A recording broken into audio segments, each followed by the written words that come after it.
Alright, so let's talk about Avengers Infinity War, but with spoilers this time. And I think out of all of these Marvel films so far, this one is the one that deserves the most to have a spoiler filled review of it.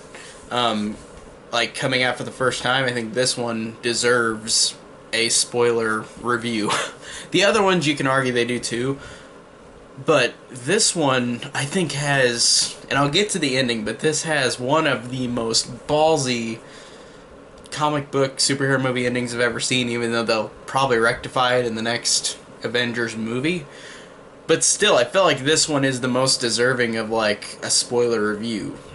And it doesn't make or break the movie for most of the other ones. But this one is just incredible. Rewatching it for the second time in the theater, I loved it the first time. I really did. And watching it again, I think I love it even more. I think the Russo brothers are fantastic directors for this franchise, because first they did Winter Soldier, then they did Civil War, and then this. All three great, fantastic comic book movies. They both, like all three of these movies, really deserve to be called great movies because they do such a great job.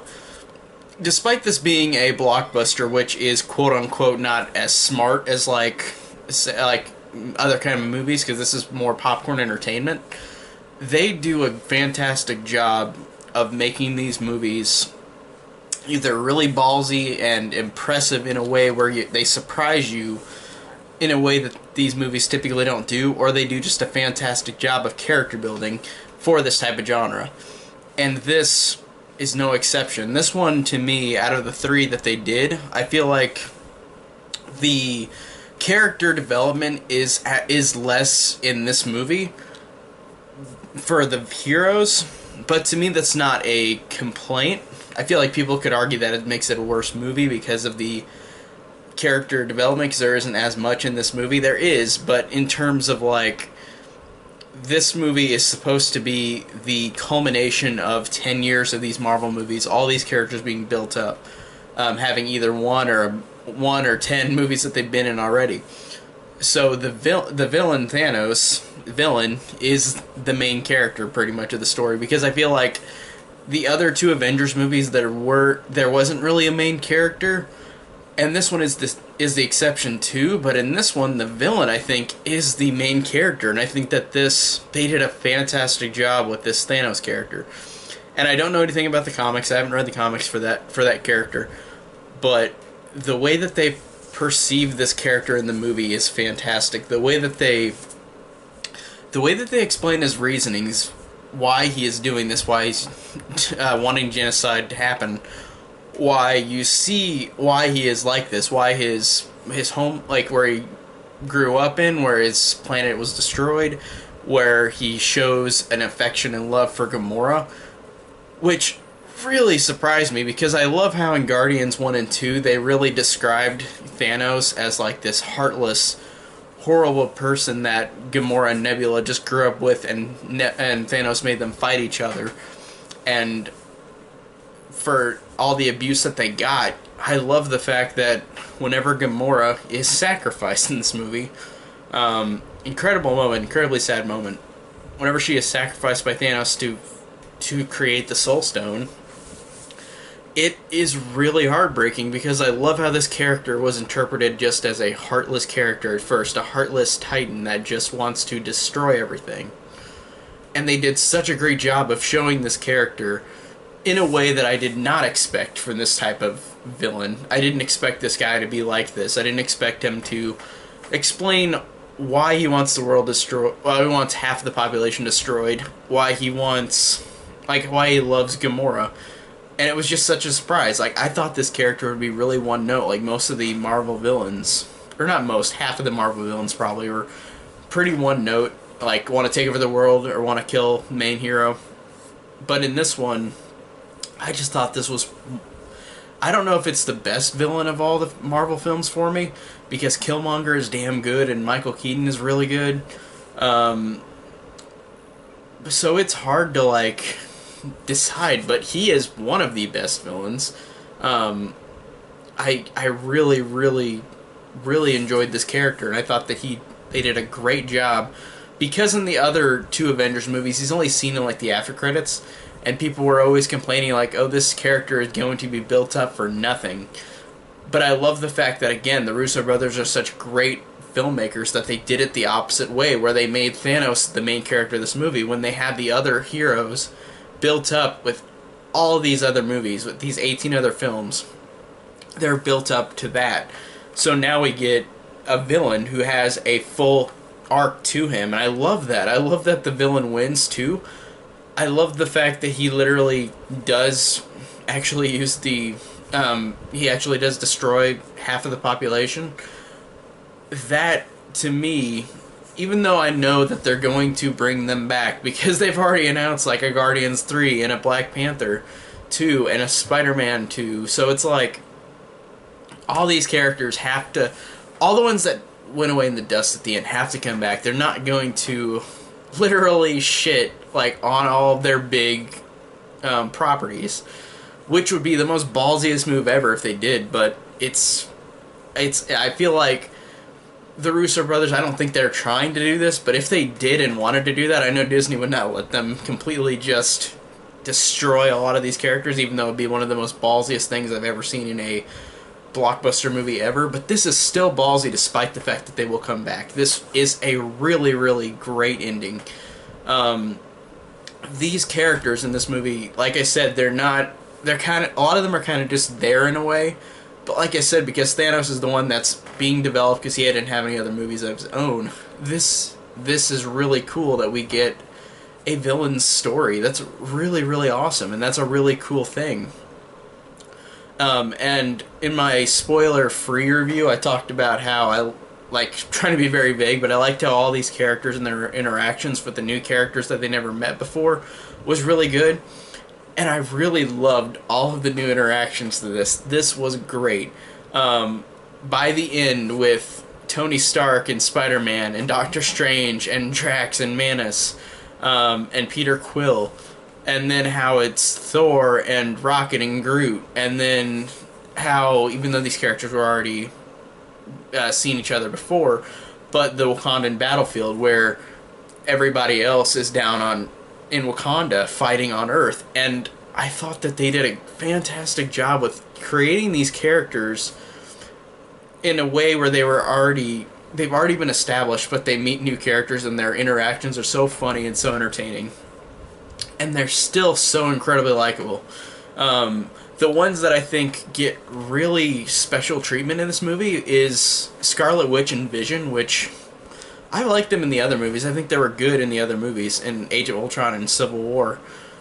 But, God, this had one of the coolest, like, ending things happen where Vision has the Infinity Stone in his head, so Scarlet Witch and him, who have formed a bond and love each other now, he tells her, like, she's going to have to destroy it. She's literally going to have to kill him, or kill what is a part of him from the stone. He might still be intact, but if the stone's gone, they don't really know. They're not sure. And it builds up incredibly well to this ending where Thanos is coming towards Vision and Scarlet Witch because that's the only stone they've got left. Like, he's got left to get. And I love the fact that we see the scene of how she uses her powers, breaks the stone, destroys it, but then Thanos uses the time stone and reverses time. And then it showed the nice way at first, where it just showed the stone destroyed whenever Scarlet Witch did it. But whenever Thanos did it,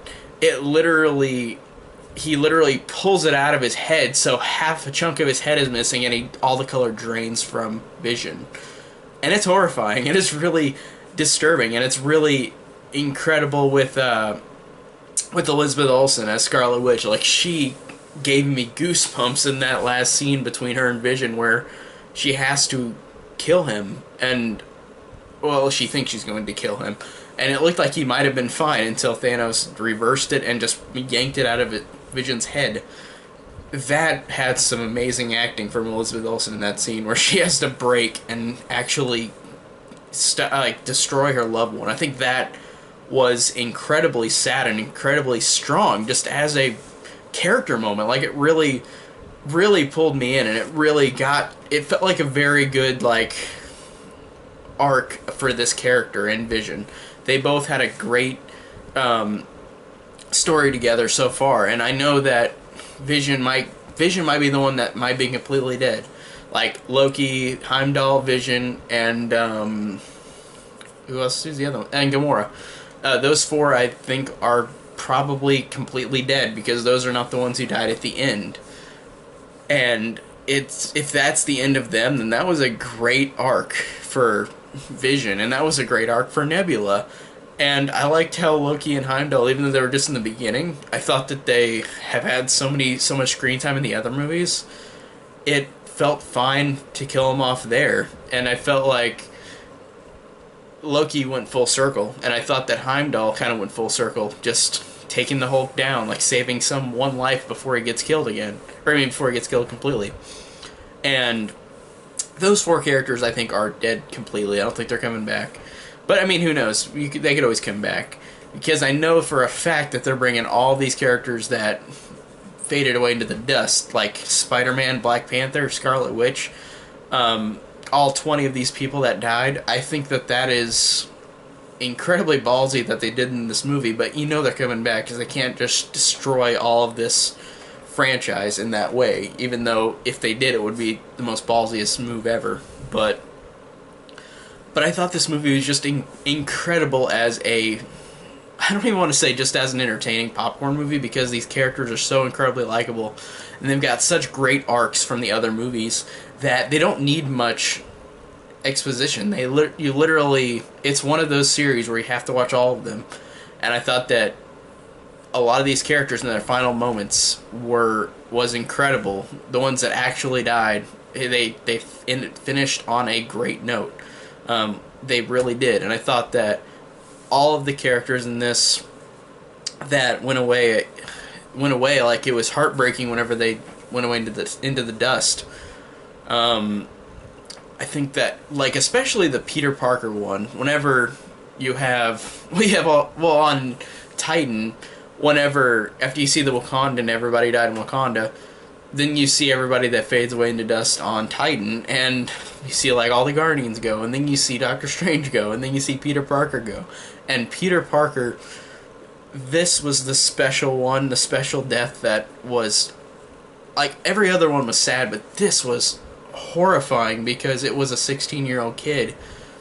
And the acting is just so fantastic from Tom Holland and Robert Downey Jr. in the scene where Peter just said, "I'm like, Mr. Stark, I'm not feeling good," and he like falls down on Tony's shoulders and holds him, and he says, "I don't want to go, I don't want to go," and like he said, "I'm sorry," and then like he fades into dust, and like the performances are just really incredible in this movie. Just like how these characters were built up, the performances make it even more incredible, because these are great actors, and these are great characters for this type of movie. They're really, really incredible, and I think that they did a fantastic job of building up this culmination of all these characters into this film, making the villain the main character, making all of these characters interact in a great way, and overall this movie just blew my mind watching it again.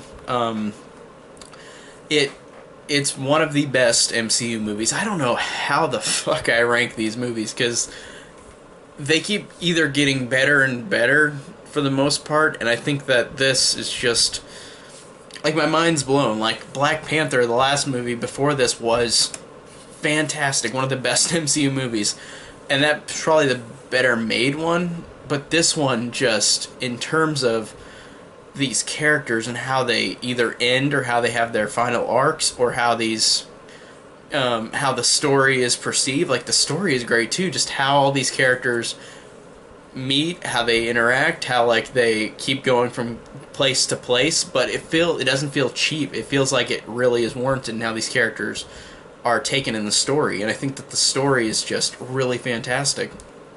So overall, I really love this movie again. Just one of the best Marvel movies. I don't know how to rank it, like I said, but overall, one of the best ones that I am so incredibly excited for Ant-Man and the Wasp, and then Captain Marvel and Avengers. And I love how this had made $1 billion in 11 days. that it's the fastest grossing movie to make $1 billion in the US. That is insane. That is really crazy. And I love how I went a week later after seeing it opening night. There was still almost a crowded theater. That is amazing. And I love that this is the movie that gets that crowd. So overall, I love this movie. So excited for the rest of them. Thanks guys so much for watching, and I'll talk to you next time.